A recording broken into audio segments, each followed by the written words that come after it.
नमस्कार दोस्तों, मैं हूं सरबजीत कौर और आप देख रहे हैं फास्ट वे न्यूज़ पठानकोट। और दोस्तों, इस वक्त हम खड़े हैं the white medical college and hospital के बिल्कुल सामने।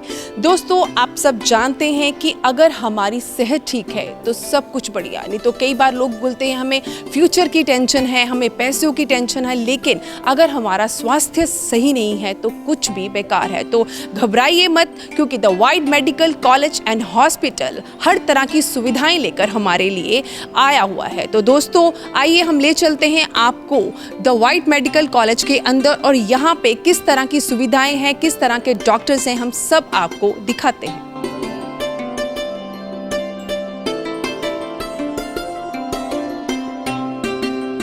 तो दोस्तों, जैसे आप देख रहे हैं इस वक्त हम the white medical college and hospital के बिल्कुल अंदर आ चुके हैं। सामने आप देख रहे हैं रिसेप्शन है, रिसेप्शन और साथ में आप साइड पे भी देख रहे हैं कि वो प्रॉपर जो है वो एंट्री की जा रही है। और ये एक वेल मेंटेन जो है वो हॉस्पिटल दिख रहा है। मैंने कई बार देखा है कि बहुत सारे हॉस्पिटल्स होते हैं जिसमें बहुत ज़्यादा स्मेल होती है, लेकिन बहुत ही क्लीन एंड बहुत ही वेल मेंटेन जो है ये हॉस्पिटल हमें दिख रहा है। आप सब देख रहे हैं कि बहुत बढ़िया तरीके से अपना वर्क कर रहे हैं सभी और देख रहे हैं। नमस्कार सर, क्या नाम है सर आप? अक्षय मेरा नाम। सर, इस वक्त जो आप क्या वर्क कर रहे हैं यहाँ पे? मैं यहाँ पे अब आईपीडीज़ का काम कर रहा हूँ। अभी ओपीडीज़ भी चल रही हैं, अभी आईपीडीज़ का काम वही कर रहे हैं। अभी ये ओपीडीज़ का काम कर रहे हैं, अभी चल रहा है काम। बिल्कुल, जैसे कि आपने देखा कि सभी अपना अपना वर्क बहुत ही बढ़िया तरीके से कर रहे हैं। सामने हम देख रहे हैं एक टेबल है, वहाँ पे भी मुझे लग रहा है कि एंट्रीज जो हैं वो चल रही हैं और बीपी वगैरह चेक किया जा रहा है। और बहुत सही तरीके से जो उन्होंने अपनी ड्रेसिंग्स डाली हुई हैं, अपनी यूनिफॉर्म जो है वो डाली हुई है।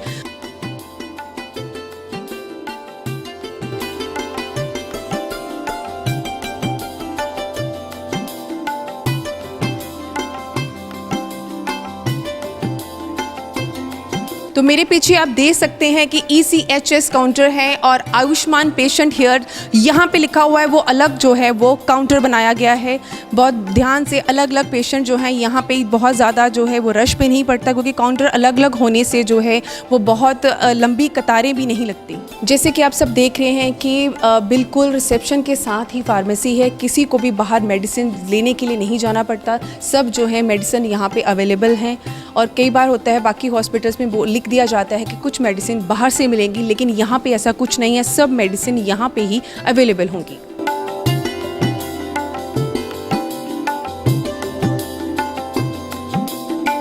तो आइए अब आपको मिलाते हैं यहाँ की प्रिंसिपल से और अब डॉक्टर से मुलाकात करते हैं कि क्या कहना है डॉक्टर्स का, क्या कहना है प्रिंसिपल का, कि तो वाइट मेडिकल कॉलेज और हॉस्पिटल में किस तरह की सुविधाएं वो दे रहे हैं।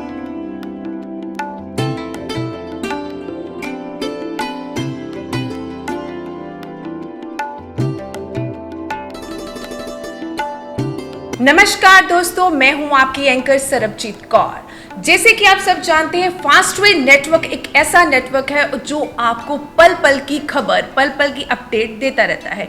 तो दोस्तों, आज हमारा प्रोग्राम है एक खास मुलाकात, जिसमें हम आपको मिलाना चाहते हैं the white medical college and hospital की प्रिंसिपल डॉक्टर सुनंदा राणा। तो आइए करते हैं इनसे बातचीत और जानते हैं इनके विचार और आपसे मुलाकात करवाते हैं कि कैसे रही इनकी जर्नी और यहाँ ये कैसे पहुंचे। वेलकम मैम, पहले तो बहुत बहुत स्वागत करते हैं फास्टवे टीम में आपका। क्या कहना चाहते हैं मैम आप? नमस्कार। फर्स्ट ऑफ ऑल मैं आपको थैंक्स करती हूँ कि आपने अपना टाइम निकाला हमें इंटरव्यू करने के लिए और हमारे बारे में जानने के लिए। Myself, Dr. Sunanda, Principal and Director of the White Medical College. So I basically belong to Jammu. Okay. I am not from here. I am from UT of J&K. And previously I have served in the Government Medical College Jammu as Principal and Dean. And I was at the same time served Principal Ayurvedic Medical College, and I have been the President of the Paramedical Council of J&K. Very good.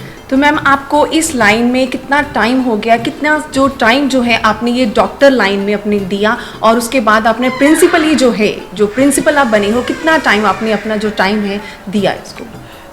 जैसे आपको पता है कि एक MBBS course करने के लिए first of all it takes 5.5 years to get your degree as MBBS. जी. So I spent first after 17 years of age for 5.5 doing my MBBS. Okay. Then I worked in the Department of Health for around 1 year. Then I went to the medical college to serve as a tutor, and that's where my journey began. वहाँ से I started my journey. Then I did my post graduation in anatomy department. I served there as a teacher, starting from the tutor to the highest post at the head of department of anatomy. Okay.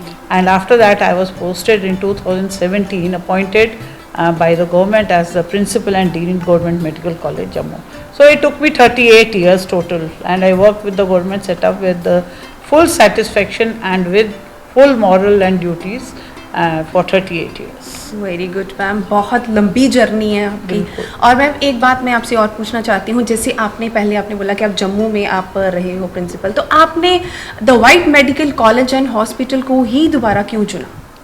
I attained my superannuation retirement, that is in 2020. Okay. And that was the period of COVID, when we were passing, the whole country or the whole world was passing through a span of the COVID phase. Okay. So in India it started in the month of February and March, and I retired somewhere in April. So after that, as you know, हर एक चीज़ बंद थी, so everything was shut down. So I was also, after having a hectic phase of life, a busy phase of life, so a vacuum came in. A vacuum came into, that is, you are closed in your house with nothing, and I had that passion to work for the people. I had already worked and I wanted to work. Then my government was very generous enough, my Commissioner Sahab, who was Mr. Athar Dulu, was very generous enough. He got me back on a contractual basis to the government services. I worked there for some time. Then from there again I put up my resignation. And it was when I came to know about this college, thinking it as a passion to work for it, I joined here because some people from here approached me, and I feeling that it is a blessing for me.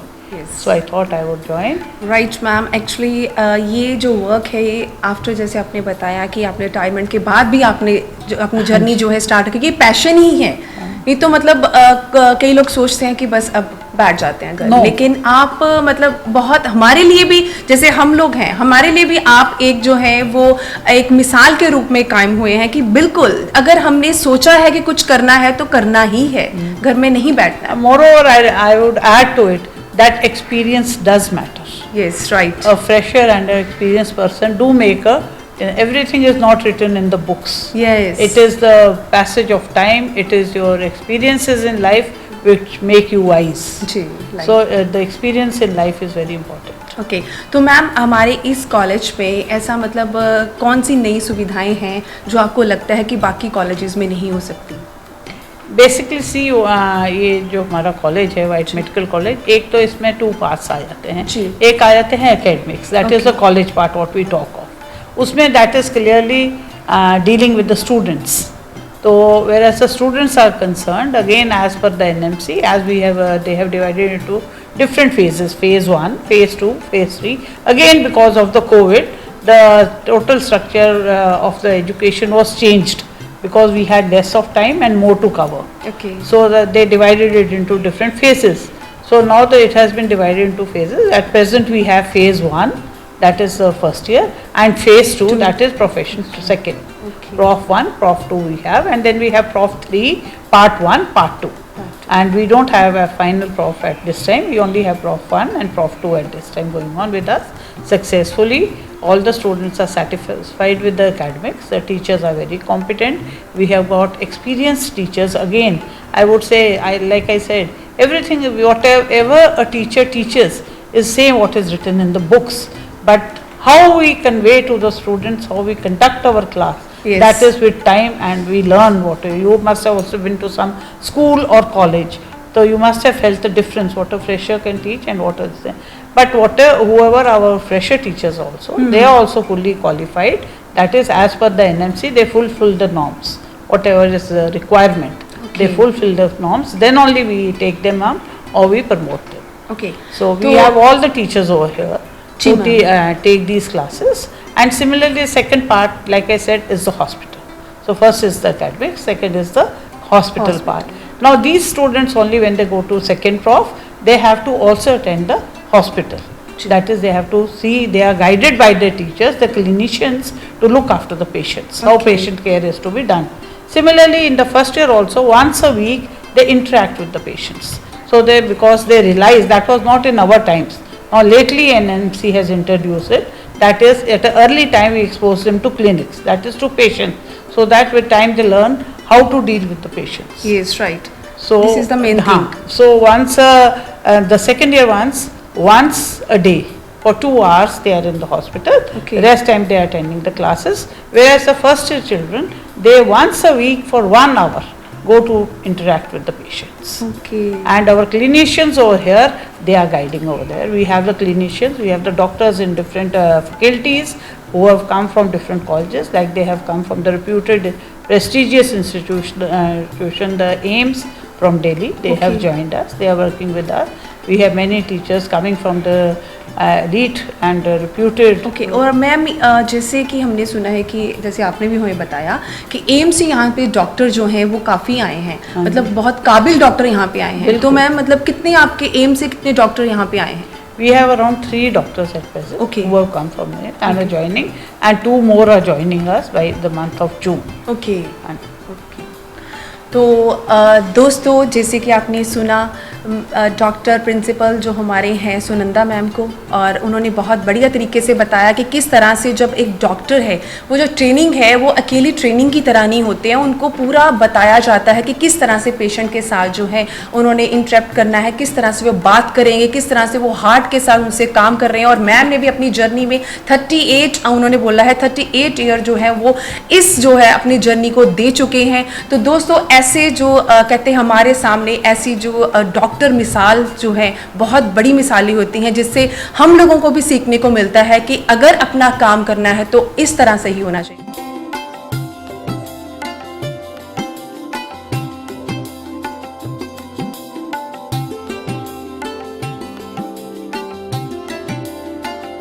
तो आइए दर्शकों अगली मुलाकात करवाते हैं आपको doctor Zahid से, जो कि एम्स से आए हुए हैं, और इनसे मुलाकात करते हैं, इनसे बातचीत करते हैं कि ऐसा कौन सा मतलब इनके मन में ऐसी प्रेरणा थी जो यहाँ पे आके उन्होंने अपनी सुविधाएं देने के लिए सोचा।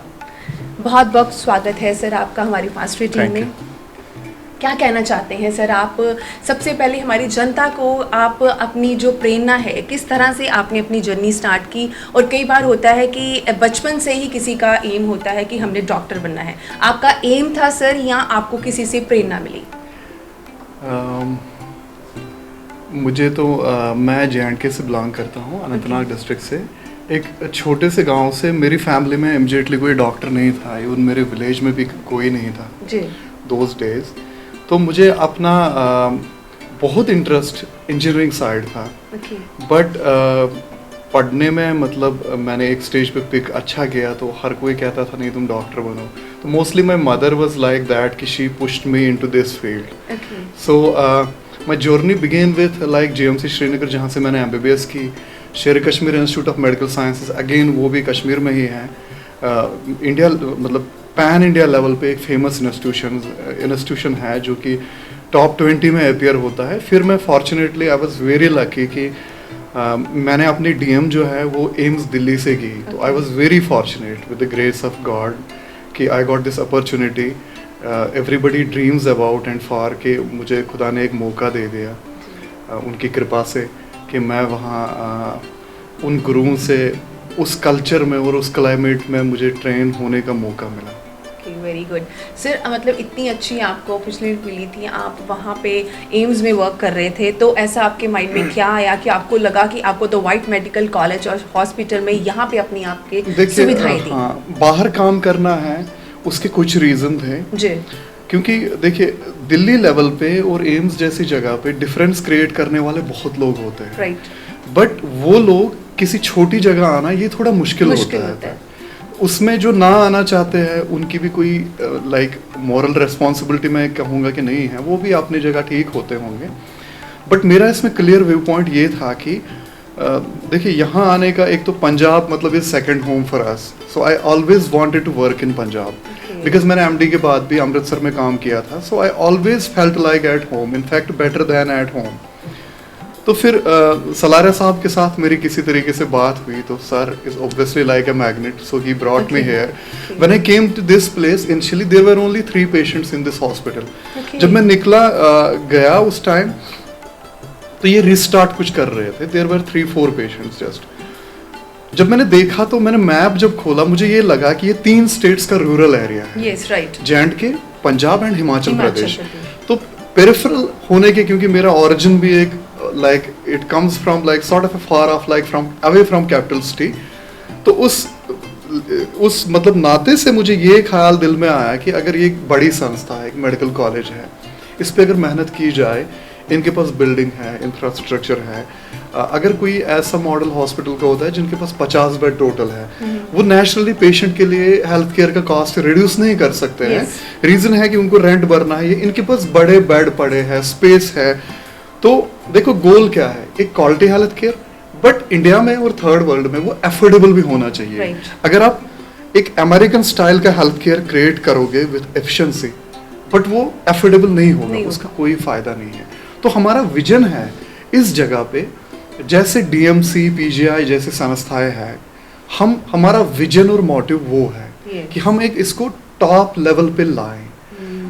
उसमें हमारा सेकंड क्या है कि ये एक ऐसी जगह पे लोकेटेड है, जो मैंने फिर से बात दोहरा रहा हूँ कि 3 स्टेट्स का पेरिफेरल एरिया है. इधर पे जो मैं आगे पीछे अभी 6-7 महीने से देख रहा हूँ, एक अच्छे हेल्थ केयर की बहुत ज्यादा जरूरत है. और अगर इसके साथ कोई जैसे सलारा जन सेवा फाउंडेशन है, उसमें तो मतलब फ्री का इलाज भी है एज पर मतलब जो वो डॉक्यूमेंट है, व्हेनेवर दैट इज लॉन्च्ड. और आई थिंक एक अच्छा क्वालिटी हॉस्पिटल आपको जो आयुष्मान भी एंटरटेन करता है, I think this is unique in that. तो जितने भी मुझे यहाँ 6-7 महीने हुए, नए सिरे से मेरे एक पूरी टीम है मेरे कलीग्स की, मैं आपको दावे के साथ कह सकता हूँ कि जितने भी यहाँ से पेशेंट्स निकले अब तक, देखो बचाने वाला ऊपर वाला होता है, हम कोशिश करते हैं, but with the grace of God everybody would be satisfied. अभी भी कॉरिडोर्स में जाओ, रैंडमली, मैंने किसी से बात नहीं की, अब रैंडमली किसी का भी ओपिनियन ले लो अबाउट केयर सिस्टम लेवल जो यहाँ पे अब होता है in these like under my vision, supervision, इतने टाइम में, I am really confident, because हम दिन रात इस पे पुट करते हैं. It is not only about जो ट्रेनिंग में वहाँ से एक्वायर करके आया हूँ.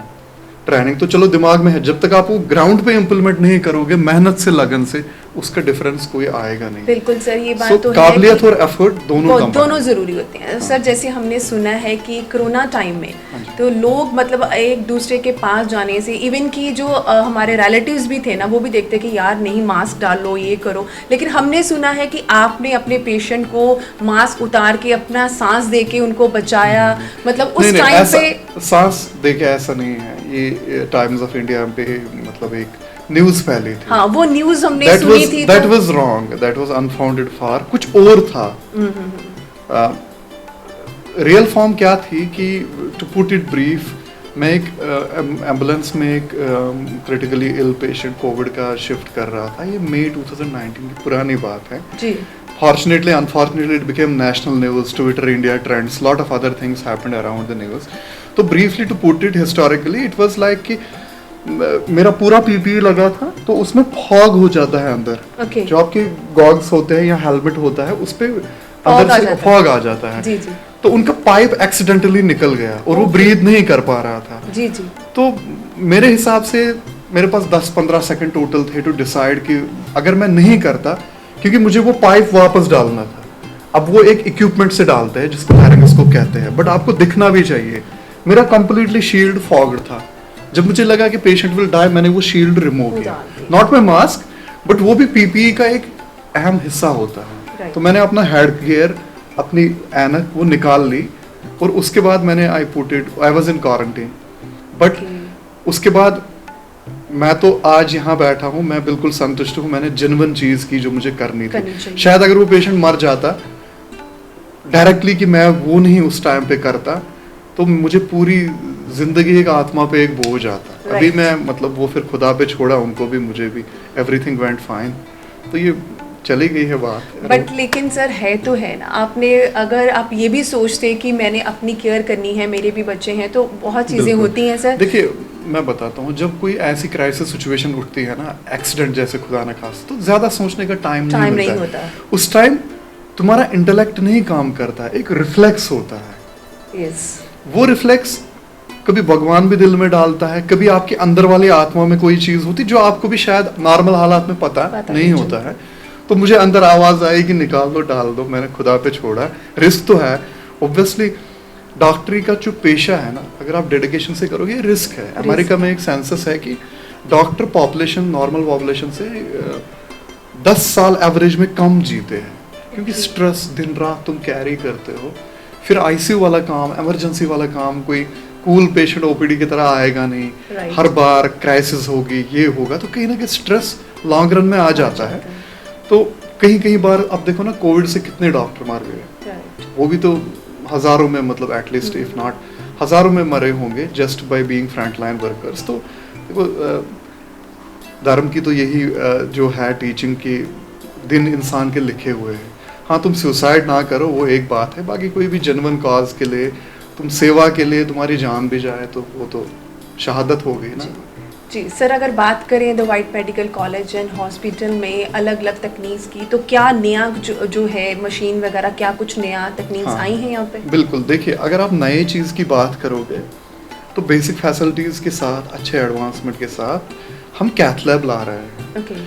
कैथ लैब अगर आप आओगे, जैसे आप स्टार्ट इमरजेंसी में आ रहे हो, जैसे स्टंटिंग करते हैं, एंजियोग्राफी करते हैं, full cardiac cath lab around 2.5 crore तक की मतलब हमने लाई है अभी। That is installed, we are going to make it functional. मतलब उसका काम जब हम वहाँ स्टार्ट करेंगे, मे बी हफ्ते 10 दिन के भीतर, तो वो एक फुल स्केल कार्डियक सेंटर यहाँ स्टार्ट हो जाएगा, जिसमें स्टंटिंग, कार्डियक, जितने भी हाई लेवल के काम वो सारे हो जाएंगे।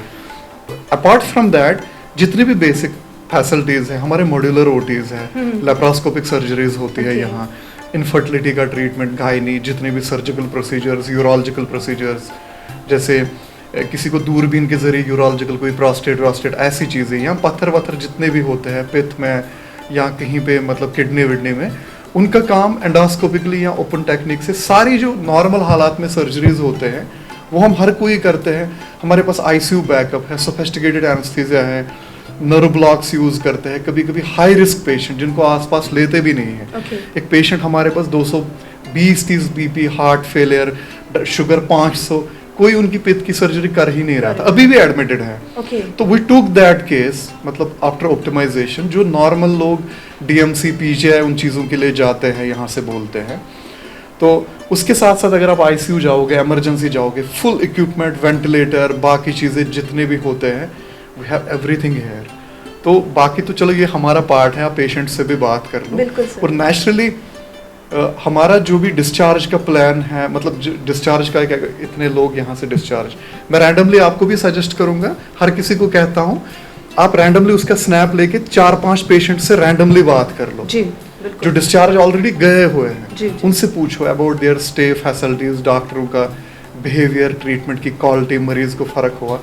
I really feel they will be satisfied. मतलब कहने का मतलब ये है कि जो सर, जैसे कोई हार्ट एक्सीडेंट या कुछ भी प्रॉब्लम आ जाती थी, तो मतलब हम लोगों को, जैसे किसी को पेशेंट को रेफर कर दिया जाता था कि आप जलंधर चले जाओ, अमृतसर चले जाओ, चंडीगढ़ चले जाओ, मतलब अब the white medical college and hospital में सब फैसिलिटी यहाँ पे। हमें ये थी प्रॉब्लम कि कार्डियक का कैथ लैब, वैथ लैब, देखो everything grows, is in growing phase.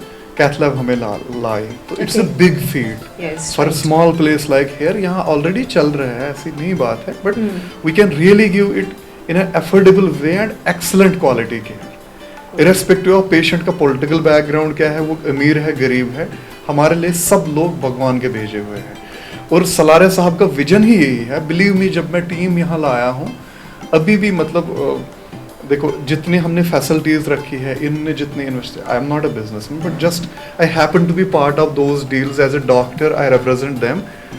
तो they are running this on loss, but वो कभी नहीं कहते हैं क्वालिटी पे कॉम्प्रोमाइज कर लो। जो डॉक्टर्स की हम टीम लाते हैं ना, उनकी क्वालिफिकेशन में आधे रेट पे भी लोग ला सकते हैं, बट वो एक्सेलेंसी जनरेट नहीं हो सकती। तो we are going slow, but we are definitely going strong. We will definitely go strong. और हम हमारा विजन यही है अगेन कि ऐसी यहाँ पे जगह एक संस्था खड़ी करना जो अफोर्डेबल और क्वालिटी हेल्थ केयर ऐसी जगह पे जो 3 स्टेट्स का पेरिफेरल एरिया।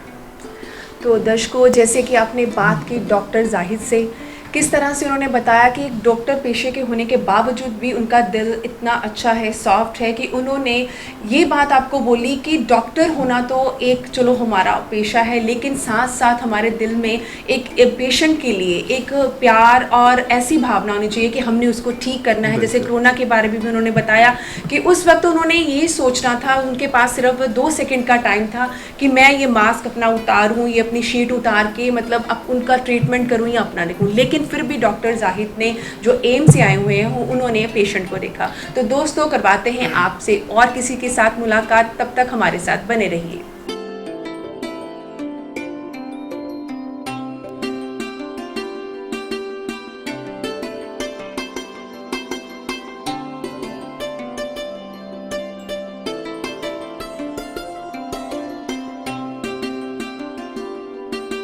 तो दर्शकों, इस वक्त हम खड़े हैं जनरल वार्ड में और यहाँ पे हम देख रहे हैं पेशेंट जो हैं वो लेटे हुए हैं। इनसे भी बात करते हैं कि उनको the white medical college and hospital में किस तरह की सुविधाएं मिल रही हैं, क्या वो उन सुविधाओं से सेटिस्फाइड हैं या नहीं। नमस्कार अंकल, क्या नाम है अंकल आपका? इंदर सिंह सलारी है। क्या प्रॉब्लम है अंकल आपको? मेरे को हार्ट की प्रॉब्लम थी, वो ऑपरेशन हुआ था मेरा अमृतसर में। उसके बाद पहले तो कराना था पित्ते की पत्थरी थी, तो उन्होंने बोला कि हार्ट बहुत कमज़ोर है, हार्ट जो ब्लॉक हो चुका है, पहले हार्ट का करेंगे, उसके बाद जो है पत्थरी का करेंगे, पित्ते की पत्थरी का। तो जून महीने में मेरा ऑपरेशन हुआ था उधर अमृतसर में। उसके बाद ये हिचकियाँ वगैरह या दर्द वगैरह उल्टियाँ मेरी बंद नहीं हो रही थी, इसलिए मेरे को दोबारा हॉस्पिटल में आना पड़ा। चिंतपूर्णी हॉस्पिटल है, यहाँ डॉक्टर बहुत अच्छे हैं, नर्सें बहुत अच्छे, स्टाफ पूरा ही अच्छा है। तो अभी जो मैं 4-5 दिन से आया हूँ, मेरी बीमारी बिल्कुल ठीक है। तो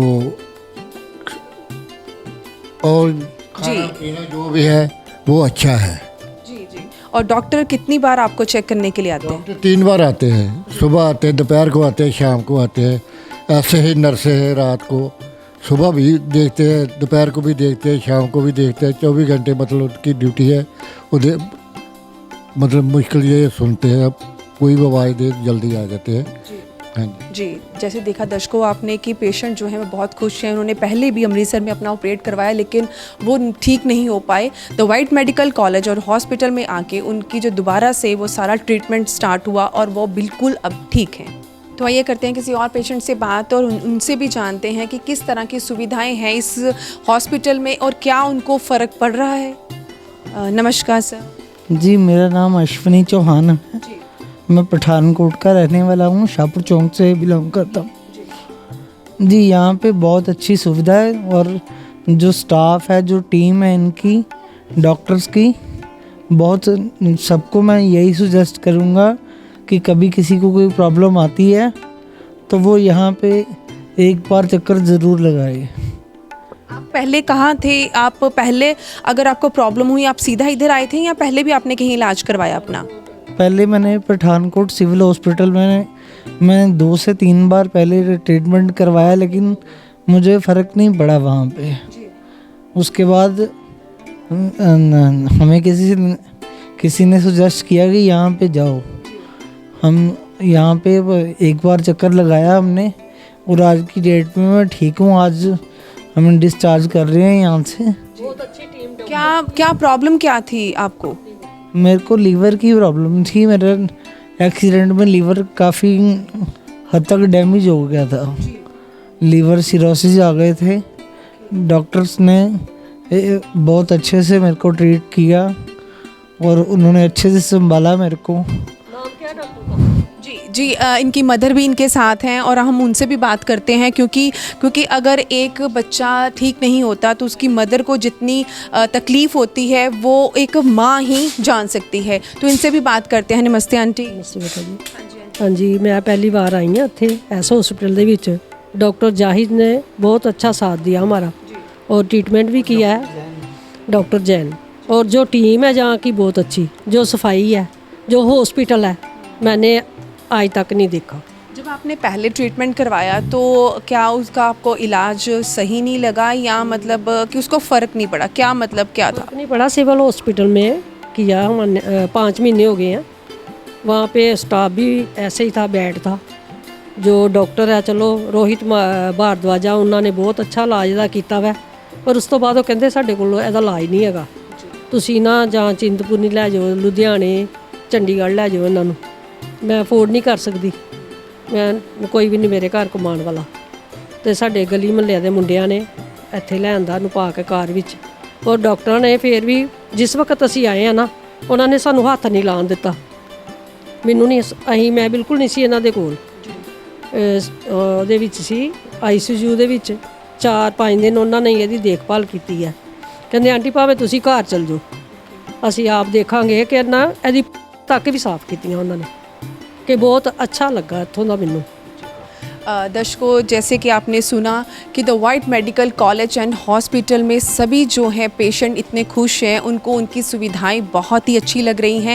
तो दोस्तों, आपने डॉक्टर से भी बात की, आपको हमने सारे शॉट्स भी दिखाए कि किस तरह से जब कोई इतनी इमरजेंसी पड़ जाती थी तो हमें रेफ़र कर दिया जाता था कि आप लोग लुधियाना चले जाओ, अपने पेशेंट को लेके चंडीगढ़ चले जाओ, जलंधर चले जाओ। और कई बार क्या होता था कि पेशेंट के पास टाइम बहुत कम होता था, तो जाते जाते ही कोई अनहोनी हो जाती थी। लेकिन अब डरने की, घबराने की कोई ज़रूरत नहीं है, क्योंकि the white medical college and hospital हमारे लिए एक वरदान जो है वो साबित हो रहा है। तो दोस्तों, अगली मुलाकात के लिए, इस हमारे प्रोग्राम के लिए आप हमारे साथ बने रहिए, क्योंकि फास्टवे एक ऐसा नेटवर्क है जो आपको हर तरह की अपडेट देता रहता है।